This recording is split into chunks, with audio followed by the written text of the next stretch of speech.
안녕하세요. 저는 올해로 30대 중반에 접어든 김슬기라고 합니다. 한 8, 9년 전쯤 일어났던 일들로 한동안 남자들만 보면 치가 떨리고 남자는 내 인생에 있어 필요 없는 존재라고만 여겨왔는데 어떻게 또 인연이 되어 한 남자의 와이프로 살아가고 있네요. 제가 이 사연을 이렇게 공개적인 곳에 이야기해야겠다고 생각한 이유는 생각보다 정말 정신 나간 사람도 많고 내 상식적인 선에서 이해가 안 되는 일들이 내 가까운 곳에서 일어날 수 있다는 것을 얘기해드리고 싶어 사연을 신청하게 되었습니다. 저희 집은 문구점을 하던 집이었습니다. 뭐 그런 환경에 비해 저는 국악과를 수석으로 들어가 4년 내내 장학생일 만큼 교수님들과 친구들의 기대를 한몸에 받으며 졸업을 했었죠. 그런데 제가 문제인 건지 제가 선택한 악기가 문제인 건지 생각보다 어디에 소속되려고 서류도 많이 넣어보고 면접도 많이 봤지만 계속 탈락만 하던 그런 신세였죠. 제가 전공한 악기는 아쟁인데 아마 이렇게 말했을 때 악기의 생김새나 소리를 바로 떠올리시는 분은 별로 없을 겁니다. 그만큼 많은 분들이 모르셔서 그런지 저를 찾는 사람도 없었고 또 공석도 많지도 않았을 뿐더러 이미 국악단에는 실력 있는 아쟁 연주자들이 차지하고 있어서 들어갈 틈이 안 보이더라고요. 그러다 보니 졸업하고 3년을 무기력하게만 보내던 것 같아요. 주변 친구들은 다 자기 자리 찾아서 잘만 가는 것 같았는데 저만 점점 뒤처지고 있다는 느낌에 자존감도 많이 떨어지더라고요. 그러다 초등학교 동창인 마을 친구가 있는데 석준이라고 아주 소심하고 내성적인 남사친이 있습니다. 그 친구가 그런 절 보며 집에서만 그러고 있지 말고 우리 동호회 들어와 라고 제안을 해서 여행 동호회를 나가게 되었죠. 정말 집에만 있는 것보다 같이 여행도 다니고 친해지는 사람들도 생기니 조금은 자존감이 회복이 되더라고요. 그러다 거기에서 친한 남사친들도 많이 생겼어요. 그 남사친들이 제 인생에서 가장 큰 타격감을 준 친구들인데 한 명은 영훈이라고 어린 나이부터 차를 튜닝하는 센터를 운영하는 자수성가한 친구였고 다른 한 명도 홀로 칵테일 바를 운영하며 그 지역에선 어느 정도 인지도가 있었던 민형이라는 친구였죠. 민형이랑 영훈이랑 석준이랑 저는 그 동호회에서 유일한 동갑내기들이라 더 친하게 지냈고 동호회 외에도 사석에서 술도 하며 더 친해졌었죠. 그런데 어디 모임을 가던 남녀가 섞여서 놀게 되면 꼭 호감이라는 게 생기잖아요. 저에게도 그런 일이 생기더라고요. 근데 한 명도 아닌 두 명이나 저에게 호감을 표시했어요. 바로 영훈이와 민영이었죠. 너무 당황스럽더라고요.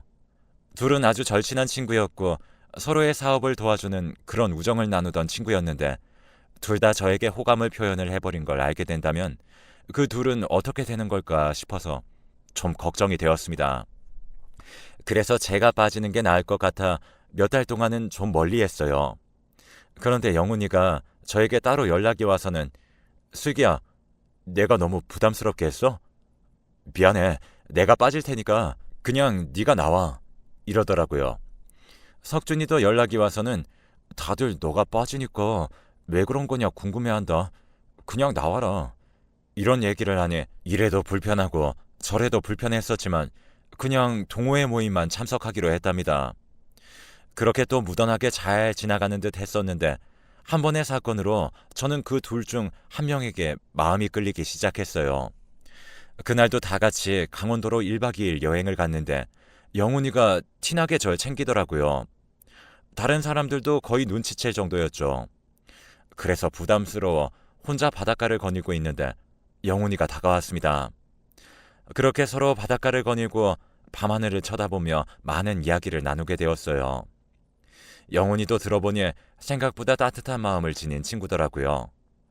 부모님 걱정도 많이 하고 있었고 그래서 본인이 더 열심히 살아서 이 사업도 하게 된 거라고 했습니다. 좀 달라 보였어요.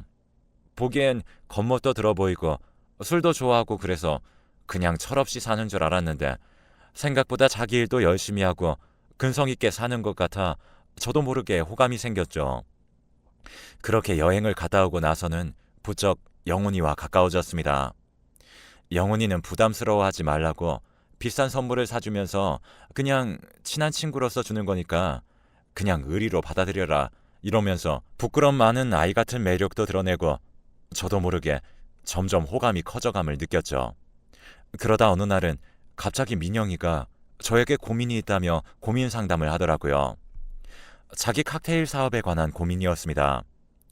제가 칵테일을 좀 좋아하는 편이어서 저한테 얘기하는 것 같더군요.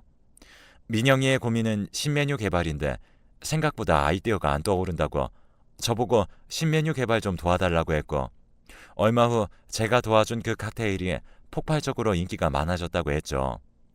그래서 메뉴도 제 이름을 탄 슬기로운 칵테일이라는 이름까지 붙여주었어요. 그렇게 민영이도 고맙다며 저에게 선물 공세를 시작하더군요. 그러던 와중 둘이 정식으로 저한테 고백을 하던 날이 왔죠. 저는 고민을 하다가 영훈이를 택했고 그렇게 1년을 만나왔습니다. 그런데 영훈이는 바닷가에 거닐며 이야기를 알아왔던 그런 사람과는 거리가 멀었습니다.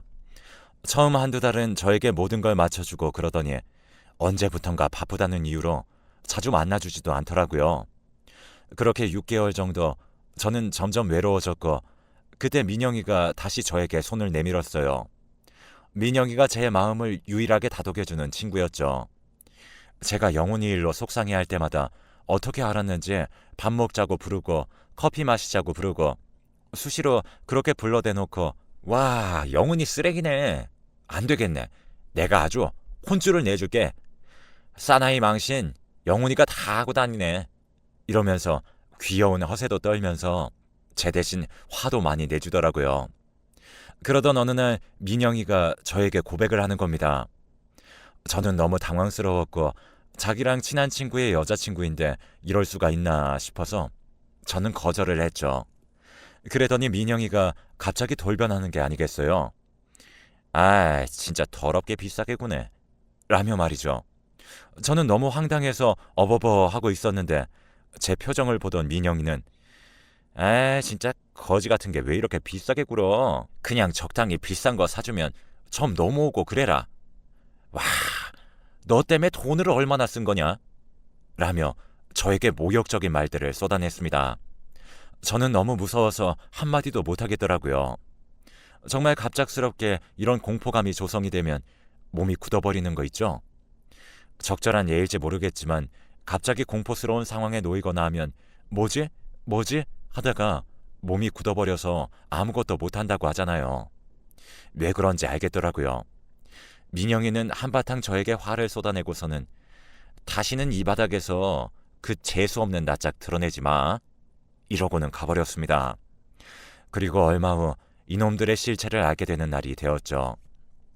민영이랑 사이가 그렇게 되고 나선 영훈이랑도 조금은 서먹서먹해지더라고요. 그런데 어느 날 민영이와 그 일이 있고 난 후 영훈이가 갑자기 자기 집으로 오라고 했습니다. 오랜만에 우리도 분위기 좀 내보려고 하나 갔더니 거기엔 웬 모르는 여자애가 있는 게 아니겠어요. 그래서 전 누구냐고 물었고 그랬더니 영훈이가 아, 민영이가 소개시켜준 여자애. 어때? 완전 섹시하지? 너랑은 다르게. 이러면서 킬킬대고 웃는 게 아니겠어요. 제가 미쳤냐고 화를 내며 나가버리려고 하자 영훈이는 아, 자기야, 장난이야. 뭐 그렇게까지 민감하게 굴어. 민영이 여자친구야. 라는 겁니다. 이 새끼가 뭐 하는 짓인가 싶더라고요. 그러더니 그 뒤로 민영이가 들어왔고 그렇게 불편한 커플 데이트를 하게 되었답니다. 그 자리에서 민영이는 절 자꾸만 그 여자랑 비교를 해댔어요. 자꾸 저희 집 뭐하냐고 물어보질 않나. 백수인 거 뻔히 알면서 민영이는 아, 슬기야, 너 무슨 일 한다고 했지? 얼마 번다고? 라고 물어봐 놓곤 아, 실수 백수였지? 라며 비아냥거리며 웃는데 남친이라는 놈은 킬킬대며 웃기만 하더군요. 저는 너무 수치스럽고 분해서 그 집을 뛰쳐나와 버렸습니다. 그리고는 몇 날 며칠을 방에만 갇혀 펑펑 울었어요. 내가 이러려고 그놈을 만났나 싶더라고요. 그래서 전화로 영훈이랑 헤어지자고 했습니다. 그랬더니 영훈이는 저에게 아니 슬기야, 1년만 만나고 끝내자 라며 정신 나간 소리를 하는 게 아니겠어요. 저는 무슨 소리냐고 그냥 헤어지자고 했더니 바로 집으로 달려오더라고요. 그러더니 자기가 요새 장난기가 많아졌다며 기분 상하게 해서 미안하다고 자꾸 추파를 던지더니 제가 거부하자 손을 올리더라고요. 그 일은 아직까지도 생각하면 손이 벌벌 떨릴 정도로 분하고 그놈을 어떻게 해버리고 싶을 정도였어요. 그 일 이후 영훈이는 틈만 나면 제 집을 드나들었고 그 전처럼 힘으로 저를 제압하려고 하진 않았지만 매일마다 와서 폭언을 쏟아부었습니다. 그렇게 우리가 사귄 지 1년째 되던 날 제 집으로 찾아 들어오더군요. 그러더니 어때? 부잣집 남자 만나는 기분이? 내가 너라면 날 붙잡고 싶을 것 같은데? 라는 겁니다. 저는 재수가 없어서 얼굴에 침을 뱉어버렸죠. 그러면서 이야기했습니다. 네가 말하는 부잣집 기준이 뭔진 모르겠지만 나도 충분히 잘 살아. 너한테 이런 말 들을 이유 없어. 라며 그놈의 뺨도 내려쳤습니다. 정말 사람이 궁지에 몰리면 그런 힘이 생기더군요. 그런데 영훈이도 절 내려치려던 순간 갑자기 위기를 모면하려고 보니 제 입에서 말이 튀어나가더라고요. 그거 아냐? 여기 내 집이고 몰래카메라도 설치되어 있는데 라고 했더니 갑자기 주춤주춤거리며 둘러보더니 뭘 본 건지 모르겠지만 저한테 싹싹 빌었습니다. 그냥 눈앞에서 안 보이는 곳으로 가서 평생 반성하며 살 테니 제발 경찰에 신고만은 하지 말아달라며 두 손이 다를 때까지 비는데 저는 그때 갑자기 생각나더라고요. 제가 가끔 다른 곳에 공연이 있으면 지방을 왔다 갔다 하기 때문에 키우고 있는 강아지들은 잘 있나 싶어서 정말 카메라를 설치해뒀거든요. 요즘엔 공연이 없어서 아주 새까맣게 잊어버리고 있었는데 그게 번뜩 생각이 나더라고요. 그래서 저도 모르게 입에서 웃음이 새어나왔습니다. 승기를 제가 거머쥐고 있다는 생각이 들어서였죠. 그리고 싹싹 빌고 있는 영훈이를 향해 내가 여태껏 받은 거 20배, 100배로 갚아줄게. 기대해. 지금 당장 안 사라지면 내일 당장 경찰에 이 영상 넘겨버릴 거야. 꺼져! 라고 했더니 아주 꼴이 우습더군요. 허둥지둥 나가는 꼴이 정말로 혼자 보기 아까웠습니다. 그리고는 이 일을 어떻게 넘기면 저놈에게 크게 한 방을 먹일 수 있을까 고민하던 찰나에 갑자기 제 친한 친구인 미연이와 수진이가 들어오더라고요. 저는 수진이와 미연이에게 이 모든 이야기를 했습니다. 수진이와 미연이는 아주 흥미롭게 이야기를 듣고는 오랜만에 머리 좀 써볼까? 너는 구경만 해. 우리 알지? 한번 시작하면 끝을 보는 거. 라며 이야기를 하더니 석준이에게 연락을 했습니다. 사실 수진이와 미연이, 저와 석준이는 초등학교 시절 같은 동네에서 살아서 절친했거든요. 중학교 이후부터는 각자 다른 중학교에 다니게 되면서 찢어졌었지만 그래도 워낙 부모님들도 친하게 지낸 터라 계속 연락을 하고 지냈었죠. 수진이와 미연이는 석준이에게 영훈이와 민영이를 데리고 여행 동호회로 데리고 나오라고 했죠. 아주 예쁜 여자들을 소개시켜준다는 이유로요. 영훈이와 민영이는 서로 그 사이 여자친구들도 생겼는데 수진이와 미연이를 보자마자 침을 질질 흘렸다고 했습니다. 사실 수진이와 미연이는 엄청난 부잣집 딸들인데다가 어느 정도 지역에서도 성공한 뷰티 사업가들이었어요.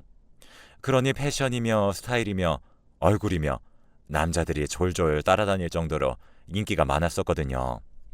아니나 다를까 그놈들은 수진이와 미연이가 하는 모든 말에 복종 그 자체였습니다. 사귀고 있던 여자들과도 정리했고 아주 값비싼 가방이며 신발이며 수진이와 미연이가 좋아할 만한 모든 걸 물질 공세로 이어가기 시작했어요. 그렇게 간당간당하게 마음 줄 듯 말 듯 계속 애타게 만들었는데 여기서 둘의 우정마저 금이 가기 시작했죠. 영훈이는 수진이를, 민영이는 미연이에게 관심이 있었는데 수진이와 미연이가 머리를 써서 반대의 사람에게 관심을 표했더니 서로 치고받고 싸우더랍니다. 그렇게 서로 깎아먹으려고 안달이 나더니 사업적으로도 도움을 주고받던 그들의 관계가 끝남과 동시에 사업가들 사이에서 둘의 소문이 안 좋게 나기 시작했죠. 그리고 D-Day가 찾아왔죠. 수진이와 미연이는 민영이와 영훈이를 서로 모르게 파티에 초대했습니다. 파티의 주인공이 저인 줄은 꿈에도 모른 채 말이죠. 그날은 원래 수진이와 미연이가 저희 집 사업 확장을 축하할 겸 원래 준비하던 파티였거든요.